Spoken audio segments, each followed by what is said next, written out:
She was sitting on the front step, not playing, not waiting the way children wait when they expect someone. Sitting in the specific stillness of a child who has run out of things to do and run out of hope that doing things will change anything, and has arrived, finally, at the step. The front step, not the back. The visible step, the one facing the street, because the street was where people passed, and passing people were the last available resource. She was 6 years old. She had her mother's coat draped over her shoulders because the morning was cold, and the coat was the warmest thing near the door, and she had not been able to find her own. The coat was too large. It pooled around her on the step and covered her hands, and she sat inside it like something sheltering in a shell, and she watched the road. She had been watching the road for a long time. The man on the motorcycle came down the street at 20 miles an hour, and he would have gone past her the way the other cars had gone past her, and the way the woman with the dog had gone past her, and the way the delivery truck had gone past her. She had tried the delivery truck driver. She had gone to the curb and said something, and he had looked at his phone and driven away, and the man on the motorcycle would have been the same. Except that when he came down the street at 20 miles an hour, she stood up. She stood up from the step and walked to the end of the front path, and she stopped at the gate, and she looked at him. He saw her. He saw the coat. He saw the stillness that had just become motion, and the motion that had the quality of a child who has been waiting for a specific thing and has decided that this person, this moment, is going to have to be it. He slowed. He stopped. She looked at him from the gate with the expression of a child who has used up everything she had that was not this. And she said 5 words. What she said would stay with Frank Broward for the rest of his life. Not because he had never heard a child in trouble before, but because he had never heard those 5 words said in that particular voice, in that particular stillness, on a morning when the street had been going past for 23 hours and nobody had stopped.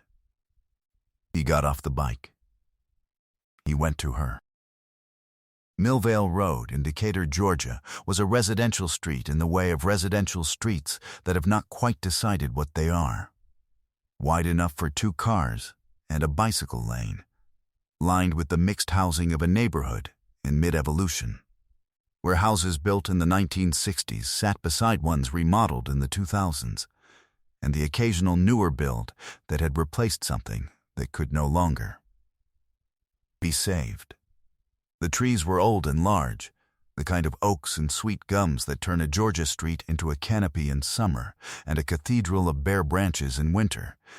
And in late November the last leaves were down, and the branches were the particular sharp black of southern trees against southern gray sky. Number 44 was a brick ranch.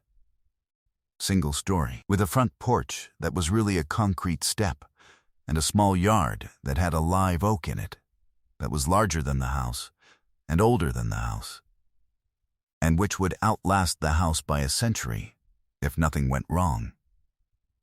The yard had a low iron gate, the kind that swings open with a push and swings closed with the weight of its own latch. Frank Broward had come down Millvale Road because Millvale Road was the cut-through between the interstate and the chapter house on Decatur Boulevard, and he had been taking this cut-through for 9 years, and the chapter house was where he was going at 8:15 on a Tuesday morning in November, because there was a water leak in the equipment room, and he had the knowledge and the truck and the parts to fix it before it became a problem that cost the chapter real money. He was 52 years old, 6'1", 229 pounds, distributed in the manner of a man who had been doing physical work his whole adult life. Not built for display, built for use. The musculature of a plumber, which was what he was, what he had been since he was 22, which was 30 years of other people's problems solved with his hands in difficult spaces. He had a full beard, dark with a seam of silver running from his chin, and arms that were thick from the work and mapped in ink that was a mixture of chapter patches and personal history, including the word patience in script on the inside of his left wrist, which he had gotten in 2015 when his daughter was in the hospital and the doctors were using words he did not fully understand, and he had sat in a waiting room chair for 11 hours and decided that patience was the skill he was going to need more than any other, and that putting it on. His body was the correct way to hold himself to it. He wore his cut over a canvas work jacket, the Oregon Writers MC emblem on the back, chapter vice president below his left shoulder.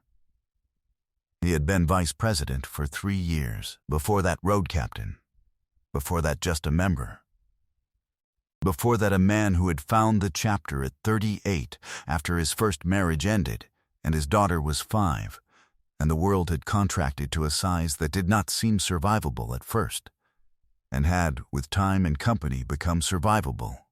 And then, more than that, he had been riding at 20 miles an hour because Millvale Road had a school zone that started at the intersection with Peachtree Lane, and he had not been above 20 on this street since 2016. And it was this 20 miles an hour, this specific compliance, with a sign that most people on this road ignored before 8 in the morning. That was the reason he was going slowly enough to see her stand up. He saw the coat first, too large for her, pooling on the step. Then he saw the motion, the standing, the walking to the gate, the stopping. He slowed. He stopped. She looked at him from the gate, 6 years old. Dark eyes. The coat draped over her shoulders and covering her hands, the expression of a child who has done every available thing and is now at the last one. She said, "My mommy hasn't woken up since yesterday morning." If you're new here, subscribe right now and drop your city in the comments. I want to know where this story reaches. Drop your city, your state, anywhere in the world. I read every single one. Now, back to Millvale Road, because the woman inside number 44 had been on the floor of her bedroom for 23 hours. And the only person in that house who knew it was 6 years old. Her name was Wren Mallory. Not Wren like the bird, though the bird was where the name came from. Her mother had seen a wren at the window of the hospital room the morning she was born and had decided on the spot that this was the name, which was the kind of decision her mother made. Immediate, certain, slightly eccentric, and invariably right. She was 6 years and 4 months old. She weighed 44 pounds. She had her mother's dark hair cut in a bob that was growing out in the way of children's haircuts 2 months past their intended lifespan, and she had a habit of tucking the left side behind her ear when she was thinking. And she was almost always thinking. She was in the 1st grade at Millvale Elementary, 3 blocks from the house, and she had been in the 1st grade for 3 months, and had already been identified by her teacher as a child who was going to require materials above grade level, which her teacher had communicated to her mother in a conference last month with the specific enthusiasm of a teacher who has encountered a genuine reader. Wren read before she went to sleep. She read at breakfast until her mother took the book and said, "You can't read and eat at the same time." And Wren said, "Yes, you can."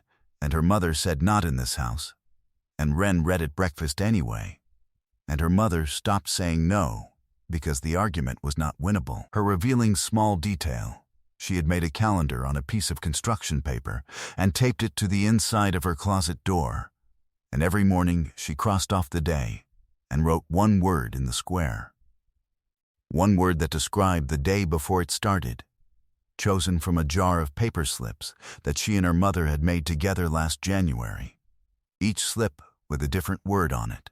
The words were things her mother had suggested and things Wren had suggested, and they ranged from ordinary to magnificent to brave, and she drew one every morning before school and stuck it in the square and did not look at it again until she crossed it off at bedtime to see if the word had been right.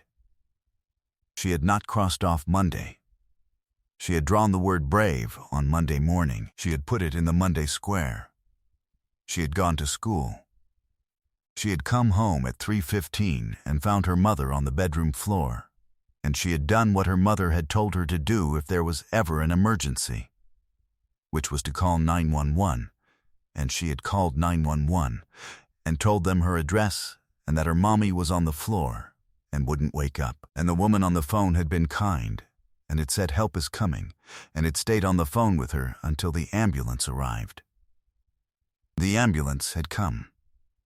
The paramedics had worked on her mother for a long time in the bedroom, while Wren waited in the hall. One of the paramedics, a young woman with a red ponytail, had sat with Wren in the hall and said things in the calm voice of someone who has been trained to say calm things, and Wren had listened and not spoken. Then they had put her mother on a stretcher and taken her to the ambulance, and Wren had asked if she was going with her, and the paramedic had said the hospital would call someone to come get her, and Wren had said who, and the paramedic had said, is there someone we can call, and Wren had said my grandma, but I don't know her number. The paramedic had looked at another paramedic. The other paramedic had said the hospital social worker would come and stay with her until they could reach a family member. The hospital social worker had come at 7 in the evening.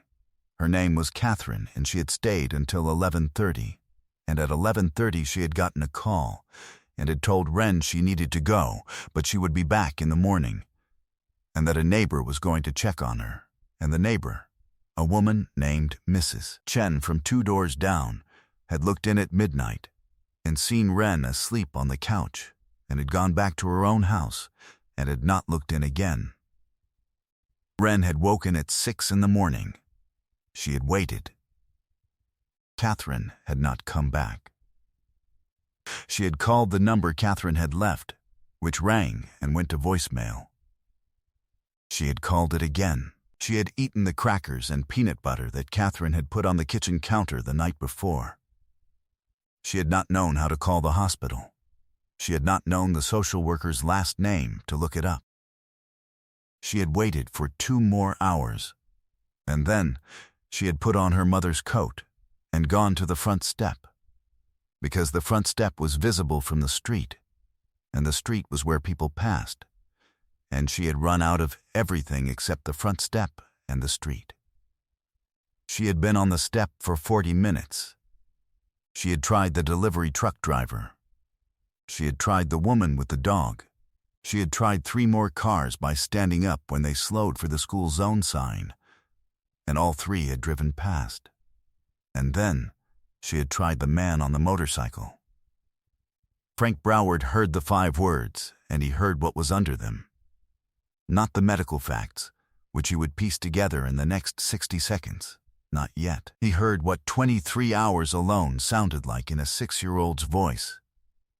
He heard the specific quality of a child who had done the right things, all of them, and had been left anyway, and who had arrived at the front step not in panic, but in the exhausted calm of someone who has passed through panic and come out the other side into something that is steadier and colder and more frightening. He got off the bike. He put the kickstand down. He went to the gate. He crouched down to her level, not all the way to one knee. She was standing, so he came to her standing height, which was crouching for him, and he said, "When did you wake up this morning?" She said, 6. He said, "Have you eaten?" She said, "Crackers." He said, "Is there anyone inside with you?" She said, "No." He said, "Can you take me inside?" She looked at him. She looked at the cut. She looked at his face, at the beard, at the word on his left wrist that she could read, because she could read anything, Patience, and she tilted her head slightly and read it twice. She said, "Okay." She turned and walked up the path. He followed her through the gate. The front door was unlocked. She had not locked it, she did not have a key, and she had been going in and out since the evening before, and locking the door had not been a priority in the hierarchy of things she had been managing. She opened it and went in, and he followed her into the front hall. The house had the particular quality of a house that had been managed by a single person for long enough that its organization reflected one person's logic completely. The hooks by the door with specific items on specific hooks. The shoes paired on the mat in a specific order. The small chalkboard on the wall beside the kitchen that had the week's schedule written on it in 2 colors. Blue for her mother and red for Wren, and which showed that Monday had been a half day for Wren, and Tuesday was ballet, and Wednesday was library day, and Thursday was nothing, and Friday was Grandma. Grandma was 3 days away. The chalkboard told him everything he needed to understand about the household he had walked into. Organized, specific, managed alone, every day accounted for, and the absence it was currently operating under. He said, "Where is she?" Wren said, "The bedroom." She pointed down the hall. He said, "Stay here." She said, "I've already seen." He said, "I know. Stay here anyway." She stayed. He went down the hall to the bedroom. The door was partly open, the way it had been since the paramedics left. He pushed it open. The room had the specific quality of a space where something medical had happened and been cleared away. The cleared away evident in the absence of what should have been there. The impression on the carpet where the stretcher wheels had been. The glass of water on the nightstand that had been there when the paramedics arrived, and that Wren had not moved because it seemed wrong to move something that was waiting for her mother to come back and drink it. He looked at the room. He looked at the water glass. He looked at the impression on the carpet. He went back to the hall. Wren was where he had left her. She was standing with her hands at her sides inside the coat that was too large, and she was looking at him with the expression of a child waiting for information she is old enough to understand, will be honest. He said, "Did they tell you where they took her?" She said, "The hospital." He said, "Which one?" She said, "I don't know." He said, "What's your grandma's name?" She said, "Grandma Sylvie." He said, "What's her last name?" She thought about this. She said, "Same as Mama's." "Mallory." He said, "What's your mama's first name?" She said, "Claire." He said, "Okay." He took out his phone. He said, "I'm going to find your grandma and your mama. Is that all right?" She said, "Yes." He said, "Can you show me where the crackers are?" She said, "Why?" He said, "Because you had crackers for breakfast, and it's 8 in the morning, and you need more than crackers." She looked at him for a moment. She said, "There are eggs." He said, "Can you get them out?" She went to the kitchen. He followed her. He made her eggs at Claire Mallory's stove, while he called the hospital with the other hand to call medical first. Then Grady. And Grady had a Claire Mallory admitted at 6:47 the previous evening in the cardiac unit, which was the word that tightened his chest in the specific way it tightened when you were 52, and had been doing plumbing work long enough to have attended the funerals of men younger than you. Cardiac. He did not say the word aloud. He said, "I'm calling on behalf of her daughter Wren. Can you connect me with the social worker?"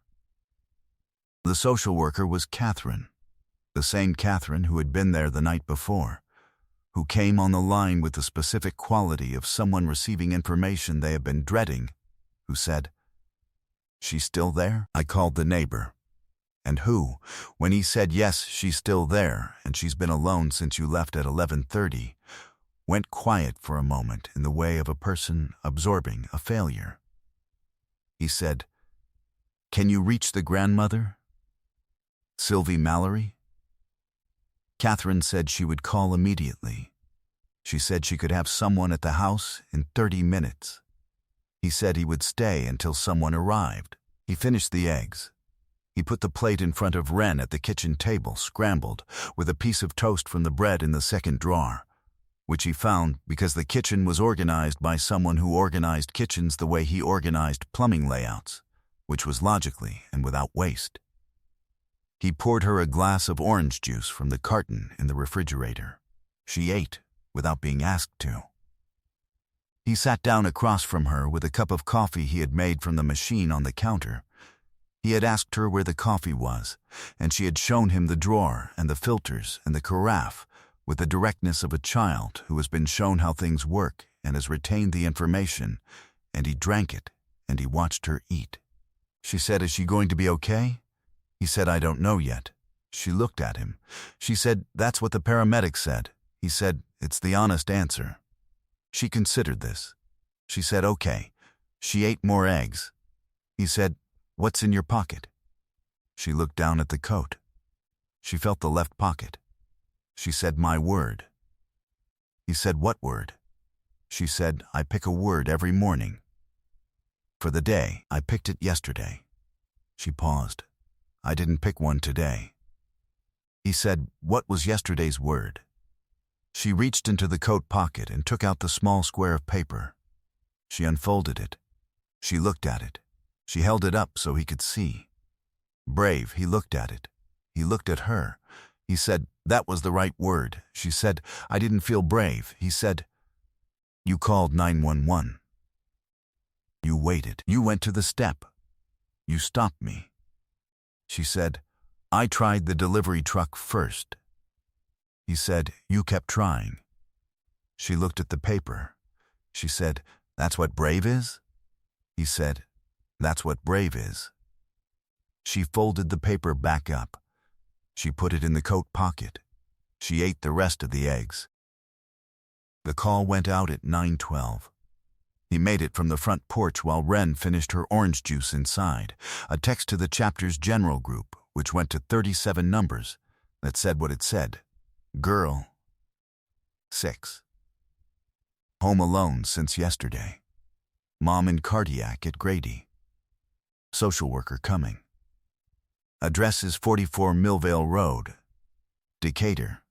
I'm here if anyone wants to come. He sent it and put the phone in his jacket and went back inside. He did not expect anyone to come. It was a Tuesday morning. People had jobs. The chapter was not the kind of organization where you sent a text at 9 in the morning and expected to see people at 9:30. He had sent it because it seemed like the right thing to do, and he had learned, in the chapter and before the chapter, that doing the right thing and expecting a specific result were separate transactions. He cleaned the pan. He put the plates in the sink. He went to the living room and sat on the couch, and Wren came and sat beside him. Not close, not touching, just beside him in the way of a child who has decided that proximity to a specific person is the current correct position. And she picked up a book from the end table and opened it, not at the beginning, at a page she had been on before, and she read. He sat beside her and looked out the front window at Millvale Road. At 9:27, the first motorcycle came down the street.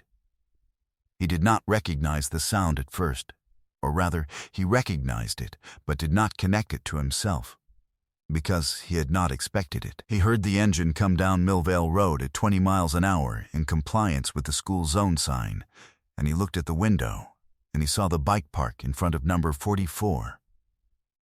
And he saw the man get off it. It was a member named Tomas Reyes, 44, the chapter's treasurer, who had a painting business in Decatur and who was at that moment supposed to be starting a job on Claremont Avenue and who had apparently decided that the job could start late. Before Tomas reached the gate, a second engine came down the street. Then, a third. Wren heard them.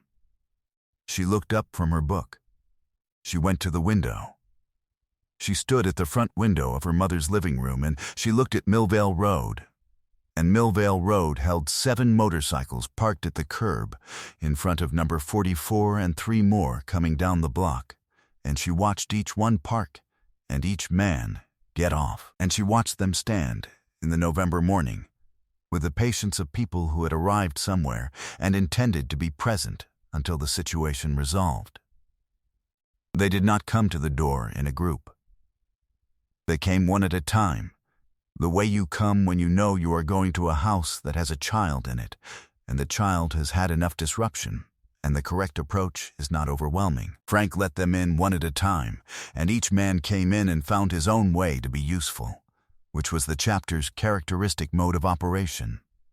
Not directed, not assigned, just people reading what a situation needed and supplying it without being asked. Tomas fixed the leaking kitchen faucet that had been dripping since. He guessed from the water stain in the cabinet below, at least 3 months. He fixed it in 20 minutes with the tools in the kit under Frank's seat. A man named Walt Greer, who had been in the chapter for 14 years and who worked as a teacher's aide at a Decatur elementary school and who had taken a personal day, sat on the floor of the living room with Wren and asked her about her book, and she explained it to him in the way of a child explaining something to an adult who she has quickly determined is genuinely interested, which is the most detailed and unguarded explanation available. A man named Curtis pulled the leaves out of the gutters, which he could see were overflowing from the street, and which he reached from a ladder he found in the garage, working methodically from the back of the house to the front. 2 men went to the grocery on Peachtree and came back with bags, not a general supply, a specific one. Things for a child's breakfasts and lunches, and a week of dinners, chosen by men who between them had 7 children and knew what a single-parent household needed when the parent was in the hospital. Frank sat with the social worker Catherine when she arrived at 9:45, looking like a woman who had not slept and was not going to make excuses about that. And he told her what he knew, and she filled in the rest, and they sat at the kitchen table and figured out who needed to be called and in what order. Which was the practical work of a situation where a child was alone, and a grandmother was in Cincinnati, and a mother was in cardiac care, and someone had to map the path from here to the grandmother arriving. Grandma Sylvie arrived at 6:15 that evening.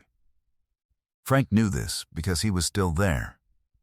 Most of the others had come and gone across the day, in and out, back to their jobs and their lives, and back again in some cases. The chapter operating in its characteristic way of presence without production, being somewhere because being somewhere was what was needed. He was still there because Wren had asked him to stay. Not dramatically, not desperately. She had said it at noon, when Catherine had left to handle something, and Tomas and Walt were outside, and Wren was on the couch with her book, and he was in the kitchen. And she had said without looking up from the book, "Will you stay till Grandma comes?" He said, "Yes," she said. "Okay," and went back to reading. He stayed. Grandma Sylvie Mallory was 68 years old, and she came through the door at 6:15 with a rolling suitcase and the face of a woman who had driven from Cincinnati to Decatur in 8 hours and had held herself together the entire way because holding herself together was what the situation required, and she would fall apart later when Wren was not watching. She came through the door, and she saw Wren, and she put down the suitcase, and she held her granddaughter, and Wren held back, and neither of them spoke for a long time. Frank stood in the kitchen doorway when Sylvie stood up and looked at him, at the cut, at the patches, at the size of him, at the kitchen which was cleaner than it had been in the morning and had food in it and a faucet that was no longer dripping. She said, "You're the one who found her." He said, "She found me." Sylvie said, "She called me from a phone she borrowed." She looked at him. She said a biker was taking care of things. He said, "The chapter helped." Sylvie looked at the kitchen. She looked at the bags on the counter. She looked at the faucet that was no longer dripping. She said, "I don't know how to." He said, "You don't need to." She said, "She's been alone since." He said, "She did well. She did every right thing." Sylvie looked at Wren. Wren was standing beside her grandmother's suitcase, which she had been looking at with the expression of a child processing the concreteness of arrival. She said, "Grandma's staying?" Sylvie said, "Grandma's staying." Wren said, "How long?" Sylvie said, "As long as we need." Wren said, "Okay." She looked at Frank. She said, "You can go." He said, "You sure?" She said, "Grandma's here." He said, "Okay." He picked up his jacket from the chair. He said goodbye to Sylvie. He went to the door. Wren said, "Frank." He stopped. He turned. She said, "You were going somewhere this morning." He said, "There's a water leak at the chapter house." She said, "Did you fix it?" He said, "Someone else is fixing it." She thought about this. She said, "Okay." A pause. "Thank you." He said, "You're welcome." He went out.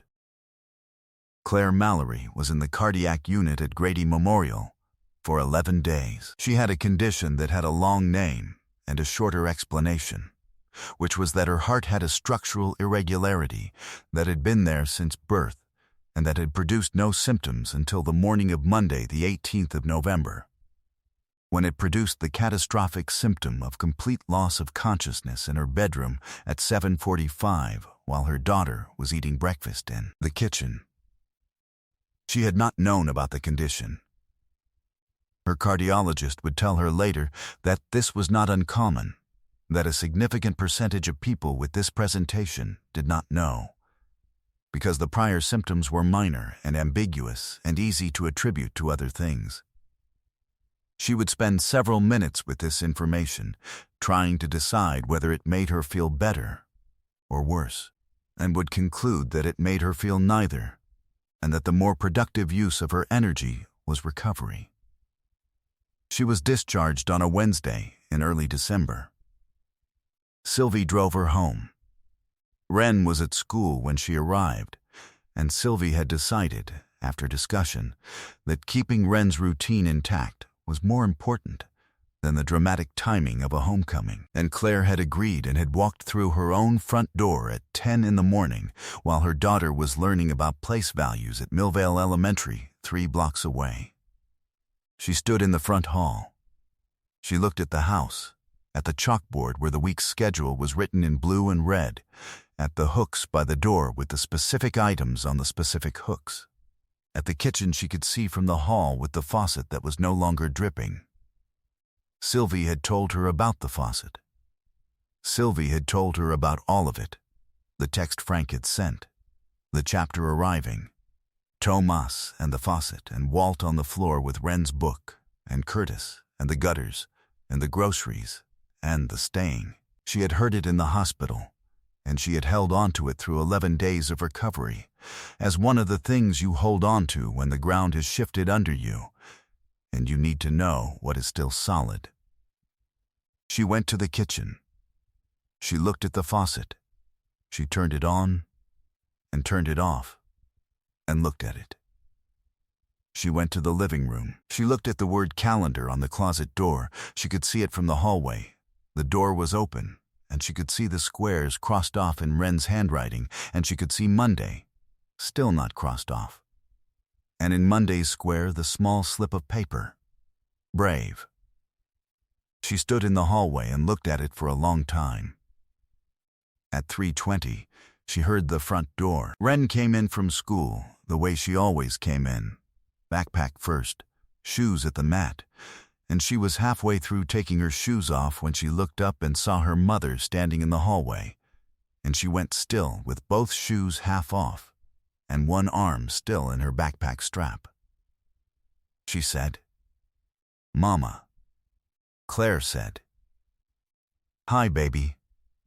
Wren looked at her. She did a full, careful look, the way children do when they are checking something they were afraid to look directly at for a long time, running through the inventory and concluding that what they see matches what they were told. Then she finished taking off her shoes. She set them on the mat. She set down her backpack. She walked to her mother and put her arms around her and held on. Claire held her back. She held her the way you hold someone after 11 days of knowing you should have been holding them and not being able to, which is a specific kind of holding that does not stop for a long time. Wren said, into her mother's shoulder, "I put brave in the square." Claire said, "I know." Wren said, "Was it right?" Claire said, "Yes." She held her daughter.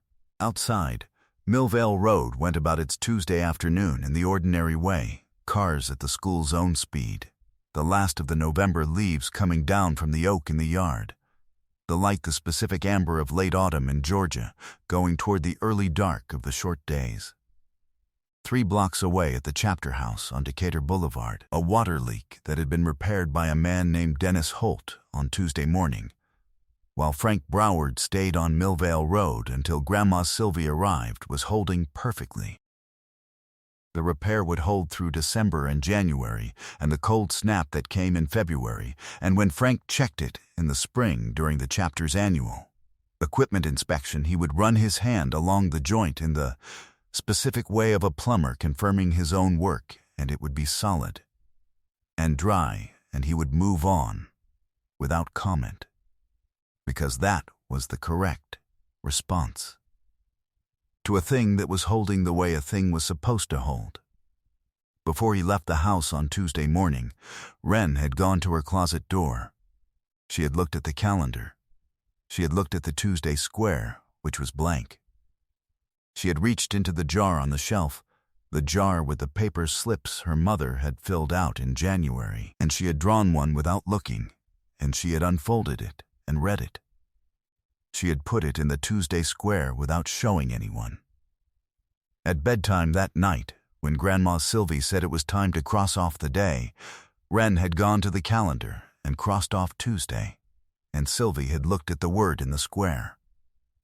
It said, "Found. There are children in this world who do every right thing and are still left alone at a gate on a cold November morning, with a coat that is too big and nowhere left to go except the street and the people who might pass, who called 911 at 6 years old, who waited, who tried the delivery truck driver and the woman with the dog and the cars that didn't slow, who stood up for the motorcycle, not because they knew who was on it, not because they had any reason to expect that this particular stranger would stop when the others had not, but because they had run out of everything except trying one more time.